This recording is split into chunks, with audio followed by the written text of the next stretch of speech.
지나가면서 늘 깨닫잖아요. 지나놓고 나면, 지나간 다음에 깨닫는 것들이 의외로 많이 있습니다.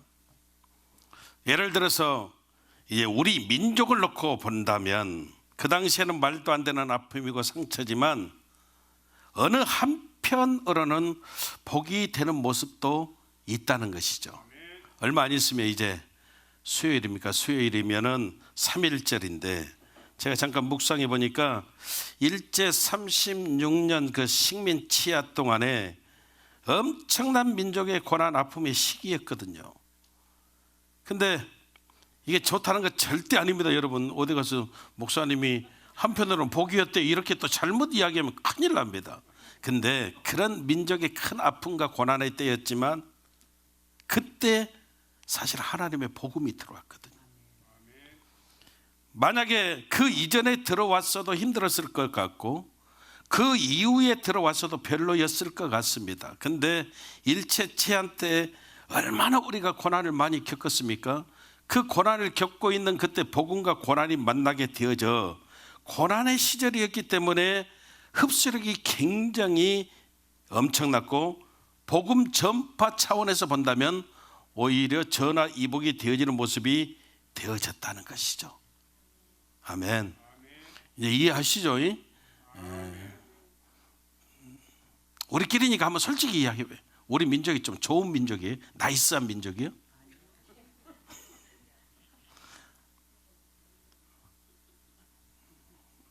예, 말들을 안 합니까? 나이스한 민족은 아닌 것 같아요. 한국 사람들 나도 한국 사람이지만 베트남 가서도 참 그렇잖아요. 솔직히 그렇잖아요. 그거 사실 우리 민족은요, 그 인도의 카스트 제도, 미국의 흑인 노예 제도, 그보다 더하면 되지 못지않은 그런 신분 제도, 악한 신분 제도를 가지고 있었거든요. 삼국시대 신라의 골품 제도, 성골 진골이 아니면 어느 사람도 사람 대접받지 못했습니다. 성골 진골로 태어나는 그 세습이 돼가지고요, 그 사람들만 부와 기를 누리고 참 엄청나게 다른 백성들은 힘들었거든요. 근데 그 골품 제도가 고려 시대로 가면서 문신 이주의 귀족 문화로 발전이 됐어요. 귀족 문화. 문신 귀족 문화가 귀족이 아니면은 또 사람 대접을 못 받았습니다. 그래서 무인들이 막 난을 이렇게 무신의 난 그런 모습도 있고, 얼마나 뭡니까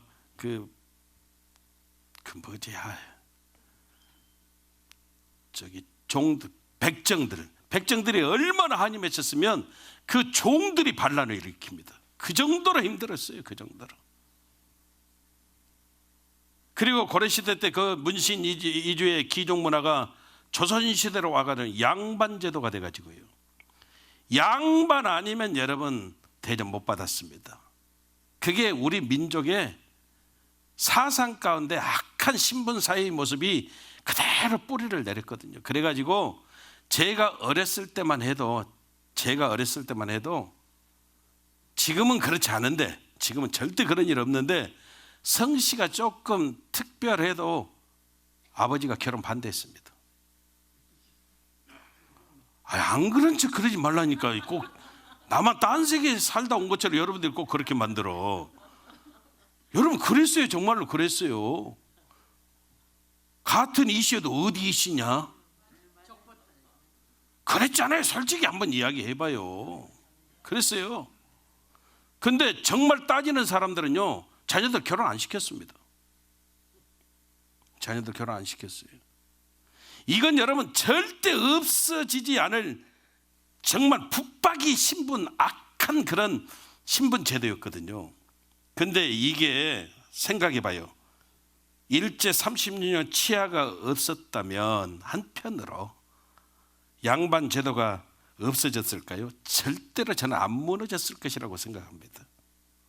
근데 아무튼 같이 고난을 겪으면서요, 양반 거시기놈 할 것 없이 그냥 사실은 다 평등해졌어요. 그 6.25 전쟁을 겪고 나고 완전하게 온통 다 폐허가 되어지면서 너나 나나 할 것 없이 다 거진데, 그러면서 또 그게 여러분 평등한 모습으로 또 되고 산업화를 겪으면서 사실은 사회적인 어떤 그런 모습들이 마무리가 되어져 지금 우리가 민주 평등 이것을 누리면서 살고 있다는 것이죠. 그때부터 지금까지 100여 년 안에 양반제도가 사라져 버린 것, 저는 그렇게 생각해요. 고난과 복음이 우리나라에 들어와서 결국 하나님의 섭리로 그 모든 악한 그런 신분 제도가 사라졌다, 난 그렇게 생각합니다. 왜? 몇천 년 동안 꺾이지 않았던 것이거든요. 근데 그런 고난을 통해서 하나님이 주시는 축복이 되어졌다는 것이죠. 하나 더 예를 들자면 개인적인 차원에서 우리가 또 봅시다. 고난을 좋아하는 사람이 누가 있습니까? 고난 좋아하신 분만 아멘. 노멘 그러잖아요. 권사님이 노멘 그러잖아요. 고난 좋아하는 사람 없어요. 고난 좋아하는 사람 없습니다. 근데 생각해봐, 평생 복음을 거부했던 사람이 극심한 고난과 함께 하나님을 만나게 되거든요. 그 인생이 거듭나게 되어지고 이전과는 다른 나머지 인생이 훨씬 가치 있는 인생이 되어진다. 이거 여러분 은혜 아닙니까? 고난이 여러분 전부 다 나쁜 것만은 아니라는 것이죠. 오늘 본문도 그 이야기를 하는 겁니다. 사도 바울이 어떻게 이디한 하나님의 사람이 되어졌는지를 설명하고 있습니다. 극심한 고난이 있었다는 것이고요, 그러는 중에 예수님 만났고 복음을 만났고 폭발적인 능력의 사람이 되어졌다. 사도 바울이 이 얘기를 하고 있는 겁니다. 오늘 성경이 AD 60년에 사도 바울이 고린도 교회를 향해서 쓴 편지, 서신이거든요. 그런데 오늘 본문에 보니까 이렇게 말하면 그때 자기가 당한 그 환난의 이야기를 계속 이야기를 합니다. 8절 9절 한번 보겠습니다. 8절 9절 같이 있습니다. 시작. 형제들아, 우리가 아시아에서 당한 환난을 너희가 모르기를 원하지 아니하노니 힘에 겹도록 심한 고난을 당하여 살 소망까지 끊어지고 우리는 우리 자신이 사형 선고를 받은 줄 알았으니 이는 우리로 자기를 의지하지 말고 오직 죽은 자를 다시 살리시는 하나님만 의지하게 하심이라. 아멘. 그러니까 힘에 겹도록 심한 고난을 당했다, 살 소망까지 끊어질 정도였다, 우리 스스로가 생각해도 사형 선고 받은 줄로 알았다, 이 정도로 극심한 고난을 겪었는데 하나님께서 건져주시고 그 건짐을 통해서 죽은 자를 살리시는 하나님만 의지하도록 하나님이 역사하셨다. 이것을 지금 사도 바울이 이야기하고 있습니다. 여러분, 우리도 인생을 살다 보면 크고 작은 사망의 그림자를 경험하게 되어집니다. 예를 들면 갑작스럽게 불치병이 걸리든지, 중환병으로 어려움을 겪든지, 암병이 생기든지, 이게 사실은 어떻게 보면 사망의 그림자거든요. 사망의 그림자들. 근데 중요한 것을 이런 이 사망의 그림자가 왔을 때 우리에게 필요한 것이 무엇이냐? 첫째, 반드시 건짐의 체험이 있어야 된다는 겁니다.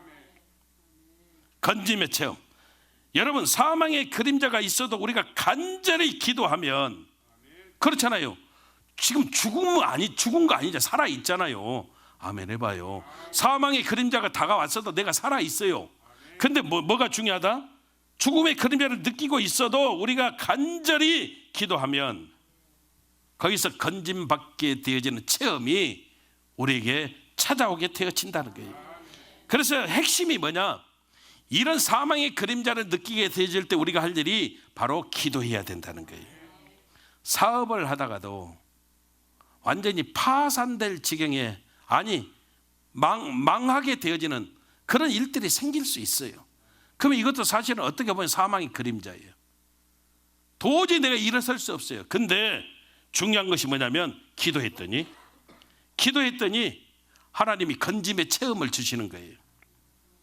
생각지도 아니한 하나님의 방법으로, 전혀 알지도 못했던 사람의 도움을 통해서, 아니면 하나님이 다시 이렇게 세워주셔서 회복할 수 있는, 건짐의 체험이 있는 그런 놀라운 은혜들을 허락하여 주시는데, 그 비결이 뭐다? 기도밖에 없다. 기도밖에 없다. 가정도 그렇잖아요. 완전히 풍지박살이 나거든요. 사람 마음이 한번 돌아서면 다시 돌이키기가 쉽지 않습니다. 부부간에도 그래요. 근데 진짜 우리 가정이 끝났구나 이런 상황인데도 그래도 마지막으로 하나님께 간절히 기도했더니 놀라운 일들이 생겨나고 가정이 다시 회복이 되어지는 그런 역사들이 나타나게 되어진다는 거예요. 사람이 변화됩니까? 사람이 변화됩니까? 변화됩니다. 쉽지 않지만 변화됩니다. 중독에 빠져 있어도 저 인간이 변화될까요? 근데 여러분, 변화됩니다. 어떻게? 기도하면. 하나님이 변화시켜 주시면 변화됩니다. 사도 바울도 고난 가운데서 기도하는 것이 왜 중요한 것인지 우리에게 이야기해 줍니다. 한번 사망의 그림자에서 건짐을 받으면, 기도해서 건짐을 받으면 비슷한 일들이 벌어질 때 담대함이 생겨난다는 거예요. 여러분, 담대함이 하루아침에 생기는 겁니까? 절대 그렇지 않습니다. 경험이 쌓여지면 담대해지는 겁니다. 그것을 고백하는 것이 오늘 본문 10절입니다. 10절이 중요합니다. 같이 한번 읽어보겠습니다. 10절입니다. 시작. 그가 이같이 큰 사망에서 우리를 건지셨고 또 건지실 것이며 이후에도 건지시기를 그에게 바라노라. 그러니까 이와 같이 큰 사망에서 우리를 건지셨고, 이게 과거예요. 그렇잖아요. 건짐의 체험을 받았다 이 말이죠. 그러면 하나님이 건지실 것이며 현재입니다. 이후에도 건지시기를, 미래입니다, 그에게 바라노라. 건짐의 체험이 있으면 우리는 담대함 가지고 또 하나님이 이루어 가실 것을 믿고 믿음의 확신 가지고 우리가 또 승리케 되어지는 역사가 나타나게 되어진다는 것입니다. 골리앗 앞에 섰던 다윗 보십시오. 사무엘상 17장 37절입니다. 같이 읽어봐요. 또 다윗이 이르되 야훼께서 나를 사자의 발톱과 곰의 발톱에서 건져내셨은즉 나를 이 블레셋 사람의 손에서도 건져내시리이다. 여기서 나를 사자의 발톱과 곰의 발톱에서 건져내셨은지 과거거든요. 건짐의 체험이 있었다는 겁니다. 이 건짐의 체험이 있어서 나와 함께 하시는 그 하나님을 내가 믿음으로 확신하고 이 블레셋 사람 손에서 하나님이 나를 반드시 건져내실 것입니다. 다윗의 생각에는 골리앗, 이 블레셋 거인 골리앗 정도는 사자, 곰하고는 비교가 안 되는 존재다 이 말이에요. 사자의 발톱에서도 곰의 발톱에서도 건짐을 체험을 받은 내가 이 정도 블레셋 사람 앞에서 어찌 내가 두려워 떨겠냐 이 말이죠. 그리고 선포하는 겁니다. 너는 칼과 단창으로 내게 오지만 나는 만군의 야훼의 이름으로 내게 가노라. 그리고 승리해 버리는 겁니다. 이게 무슨 말입니까?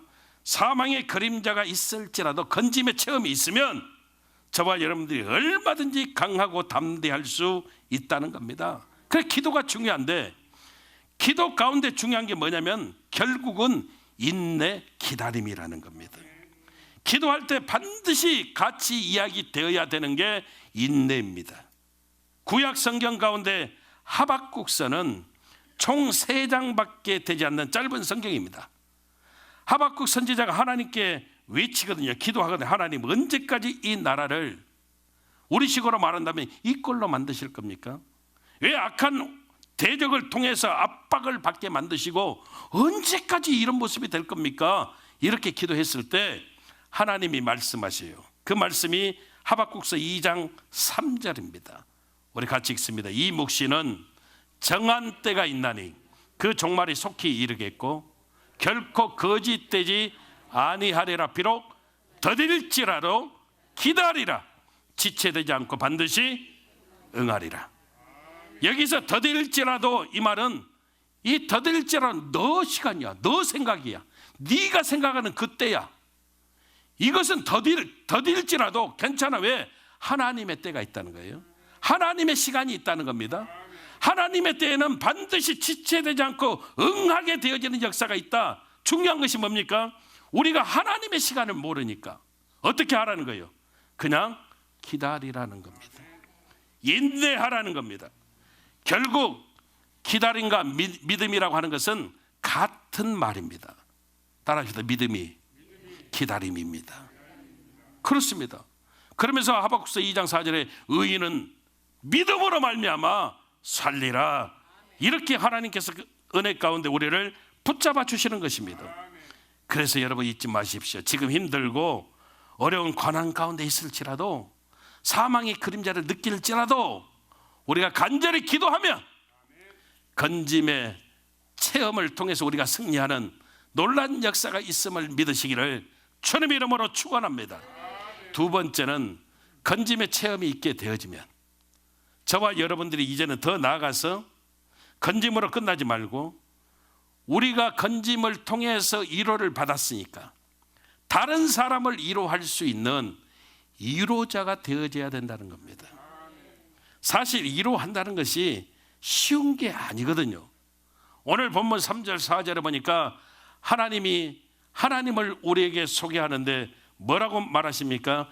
위로자가 되시는 하나님이라. 찬송하리로다. 그는 우리 주 예수 그리스도의 하나님이시요 자비의 아버지시요 모든 위로의 하나님이시니라. 이렇게 말씀하십니다. 그 하나님의 위로하심으로 우리가 위로를 받고, 그리고 사명을 주시는데 그 사명이 뭐냐? 우리도 위로할 수 있는 위로자가 되라는 겁니다. 여러분 인생이 그러잖아요. 좀 죄송하지만 나이 들어간다라고 하는 것이 뭡니까? 나이 들어간다. 나이 들어간다 이 말이요, 이제는 인생을 보는 눈이 조금은 차분해지고 그리고 모든 일들에 대해서 관대해진다, 이런 말이에요. 그렇잖아요. 모든 일에 대해서 왜 그래? 인생 살면서 여러 가지 많은 아픔과 상처를 겪으면서 위로주고 위로받으면서 살다 보니까 그렇구나. 그래서 차분해지고요, 관대해지는 것 같아요. 세상에서 제일 보기 싫은 것 중에 하나가 뭐냐면 나이 들어가면서 옹졸해지는 거예요. 절대 우리 교회는 그런 사람 없어서 다행인데 절대 그러지 말아요. 절대 그러지 말아요. 집에서도 그러지 마요. 집에서도. 할머니 할아버지가 왜 좋습니까? 우리 어렸을 때 할머니 할아버지 나빠 뭐 싫어하는 사람 없어요. 할머니 할아버지는 다 좋아요. 왜 그래요? 할머니 할아버지는 인생 삶 많이 사시면서요, 웬만한 것은 다 이해를 해주시거든요. 엄마가 그러냐, 너 이리 와 이놈의 새끼, 너 이 새끼, 막 이렇게 혼을 내면, 아버지가 혼을 내면 그래요. 할머니 할아버지가 다 놔둬라, 좀 놔둬라, 그냥 좀 둬라. 나중에는 할머니 할아버지 한 소리 하면은 아버지 엄마도 아무 말도 못하는 거예요. 너는 더 했다. 너는 더 했다 그러면은요, 할머니 할아버지 때문에 엄마 아버지가 절대 아무 소리 안 해요. 그래서 할머니 할아버지가 좋은 것은요, 웬만한 것은 다 이해를 해 주셔요. 그게 나이 들어가는 모습이에요. 나이 60 넘어서 저 뭐 하는 짓거리요? 여러분 그런 소리 들으면 절대 안 돼요. 젊을 때는 나중에 나이 들면 바뀌겠지 기대라도 하고 살지만 60 넘어서 그러면 저 사람은 죽어야 바뀔 거예요. 이게 여러분 욕 아닌 제일 큰 욕이에요. 이런 소리 들으면 안 돼요. 이런 소리 들으면 안 돼요. 부모가 자녀를 양육할 때도 그런 것 같아요. 자녀들과 적당한 거리를 가지고 있을 때 양육이 잘 돼요. 사춘기 자녀들이나 또 대학생 자녀들이 부모한테 툴툴거리고 또 짜증을 내고 방문 걸어 잠그고 그럴 때 있거든요. 그 이유가 뭐냐면 부모들이 자기에게 바드가 된다는 거예요. 너무 가까이 다가가도 그러고요, 또 간섭 많이 해도 그래. 간섭하지 말라는 거예요. 간섭하지 말라는 거예요. 조금 떨어지라는 거예요. 그냥 놔두라는 거예요. 그러면 여러분 따라합시다. 그냥 놔두면 된다. 그냥 놔두면 돼요. 여러분 뭐가 아니요. 꼭 그러거든요. 부모들이 방문 걸어 잠궈. 문 열어. 왜 잠궈 임마. 왜 잠궈. 너 안에서 뭐 하는데. 부모들이 다 그래요. 넌 니네 자식 누구를 닮았어. 죽을래. 단끼는 누구를 자기를 닮았지. 여러분 절대 그러면 안 돼요. 그냥 놔둬요. 따라합시다. 그냥 놔두면 지가 기어 나온다. 지가 기어 나와요. 여러분 기어 나와. 그래서 기어 나와. 근데 그냥 안 기어 나와. 여러분 저도 자녀들도 자존심이 있지 가지고 큰 헤드폰 쓰고 나와요. 엄마가 하도 나오라니까 나왔어. 그 여러분 헤드폰 쓰고 나왔다는 뭔 말이에요? 엄마가 나오라 해서 나오기는 나왔는데 제발 잔소리 그만해. 그거거든 그거. 그러면 여러분 놔두면 되는데 어디서 배먹은 버릇이냐. 엄마가 말하는데 이 새끼 헤드폰 쓰고 또 난리가 나거든요. 여러분 이러면 안 돼요. 어떻게 하면 된다? 그냥 놔두면 된다. 그냥 놔두면 된다. 기다려주면 된다. 그러면 여러분 반드시 그놈이 나와서 이야기해요. 엄마 배고파. 저녁 뭐요? 반드시 이야기해요. 여러분 말 안 하고 있어봐요. 그냥 놔둬봐요. 이야기합니다. 이것이 자녀를 위로하는 방법도 되고 양육하는 방법도 된다는 거예요. 기다릴 수 있어야 돼요. 전도할 때도 여러분 그렇잖아요. 생판 교회는 교자도 모르는 사람을 전도하는데 막 십자가의 은혜를 말하고 십자가의 능력을 말하고 예수님이 십자가에 당신의 죄 때문에 피 흘려서 돌아가셨어요. 예수 믿어야 돼요. 여러분 아무리 이야기해봤자 처음에는 들어도 두 번, 세 번 이야기하면 거부감 느끼고 도망가 버려요. 여러분 우리가 십자가가 뭔지를 알아야 돼요. 십자가가 뭐예요? 십자가 따라서 십자가를 아는 사람이 십자가를 모르는 사람을 위해서 대신 매달려 주는 것이다. 이게 십자가예요. 이게 십자가. 십자가를 모르는 사람을 위해서 우리가 대신 아니까 매달려 주는 거예요. 이게 십자가예요. 맞잖아요. 우리가 전도할 때 그렇잖아요. 전도할 때 우리 다 내려놔야 전도되는 거 아니에요? 그래요? 그래 안 해요? 전도할 때 생각해봐요. 사실 거의 우리들이 십자가 지잖아요. 죄송하지만 여기 교회 모시고 나올 때 그냥 모시고 나올 수 없잖아요. 차 대기시켜서 기다려주시고. 한국에서는 그래요. 한국에서는 장까지 받아줘야 돼요. 장까지. 그분 전도하려고 식사 대접해드리고. 웬만해서는 여러분 성질 내요 안 내요? 비유 다 맞춰주고. 집에서 이렇게 하면 사랑받을 거예요.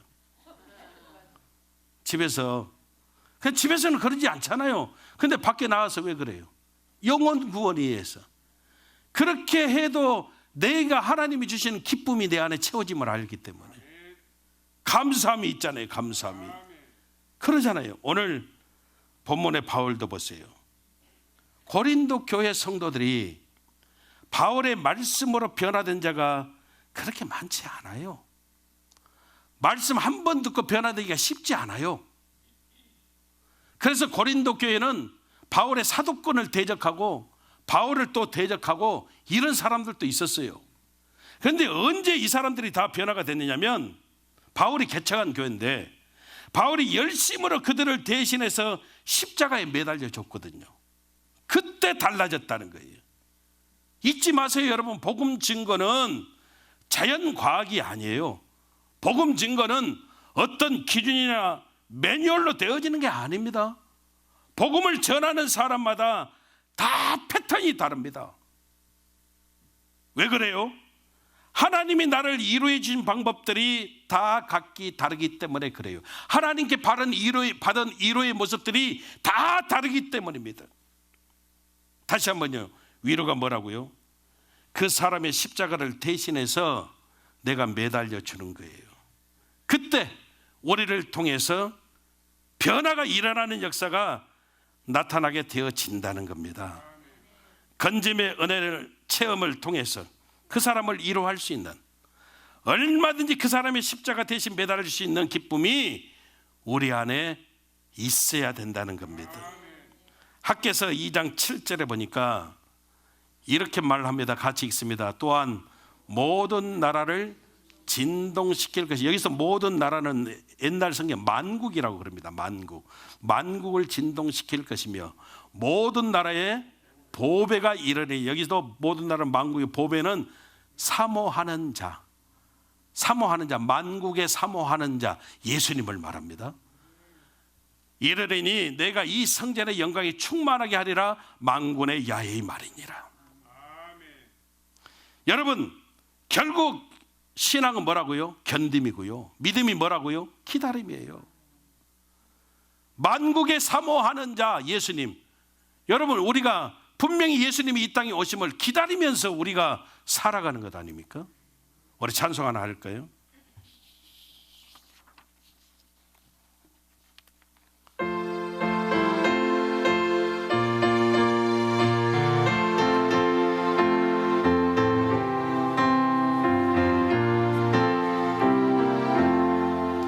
천국을 사모하는 자 곧 주님 강림하시어 천지를 진동시키고 내 소원 성취하리라.